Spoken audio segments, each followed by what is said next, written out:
So you guys want to know how you can open up your own little shop in Fallout 76. I'm going to be giving you guys tips on how you can set up a vendor at your base to where players can actually come to your base and buy stuff for caps. So I thought I would show you guys what I do that usually works for me, and hopefully it'll work for you. And we're going to do this by steps. So step number one is you want to find a good base location. Generally, you want to build where there's a lot of foot traffic. So if you want to build next to newer players, as you can see, over here by the Overseer's camp and the Wayward, there's always players running around in this area basically because of the missions. So you can see my other base, which is really my main base, I have it set up over there. And then this base I have now is a secondary base in case my first location is taken. I have a backup shop. So you can, if you could build more than one camp, you should do that and build stores for both of them. Once you have your base location, then you can start building, and you want to make something that's appealing, that would catch players' eyes and have them come to your base. So for me, I actually try to make it look like an actual store, and I put it next to the lumber mill and these houses over here. So when players come to loot these houses,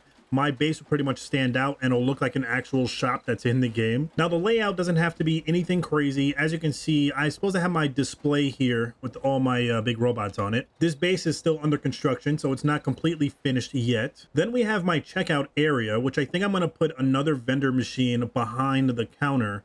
I don't know why this guy is wearing no clothes. So once you have your base layout set up the way you want it, then you can set up your vending machine, but it does have to be powered by a generator. So it requires 3 electricity in order to power. So what I'm going to do here is I'm going to try to set it up with the generator out back. Okay, so it looks kind of sloppy right now, but what I did was I have a wire going from the generator to the power connector.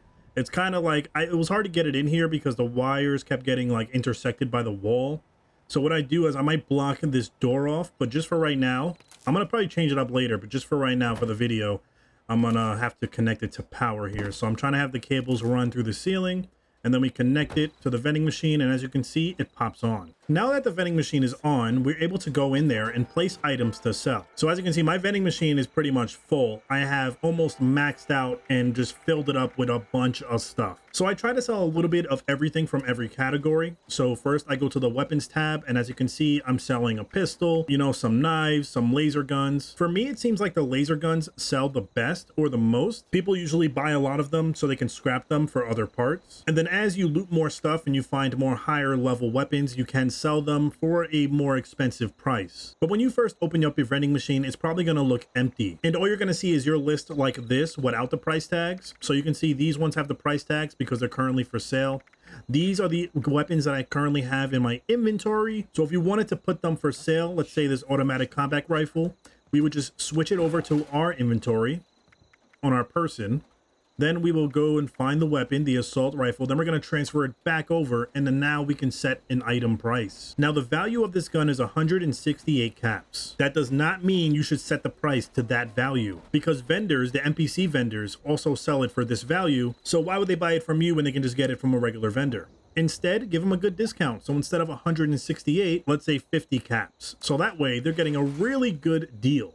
And now you can see our automatic combat rifle is in here for 50 caps. And I didn't do it here, but when you put weapons in the vending machine or any really armor or any type of stuff, make sure you fully repair it. That way you can up the price a little bit. If you put it in when it's already damaged, then no one's really going to buy a fully damaged gun. As you can see, I put in some armor. I put in some apparel because, you know, sometimes people care about what they wear, but you can do hazmat suits, gas masks, stuff that's important that they would need for certain areas. I put some food in there as well. Definitely try to stack up on purified water so people can just buy straight up water from you. For the aid section, I have a lot of different stuff in here. I like to have a variety of things so that way people have an option or choices to buy whatever.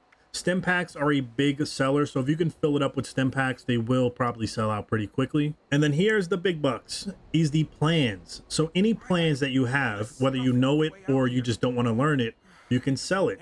Now, if it's a regular plan for like some cheap item, I price it at like 50 caps. If it's a little bit of a better item, like an attachment or a mod, I do it 75 caps. If it's something for like a good armor, I'll do it for 200 caps, and vice versa. You know, if I get a really rare plan for something that's really hard to find, then you can up that price for really rare items. If it's something you can commonly find anywhere, then don't overprice it, because then people just won't buy it. Once you're done filling up your vending machine, what you can do now is actually turn your base public.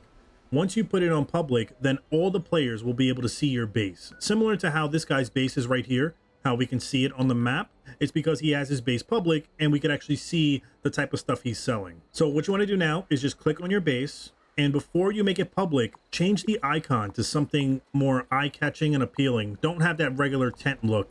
So I like to put the M just because it just looks like a location on the map. And then once we do that, we're going to hit public map icon on, and you'll see like this radar effect on your base. And that's how you know that it is can be seen by everybody on the map. Make sure you guys have some benches as well, because people, when they come in here, if they buy a lot of stuff or if they want to put stuff away, they can do that. It's a little bit messy because I was reorganizing.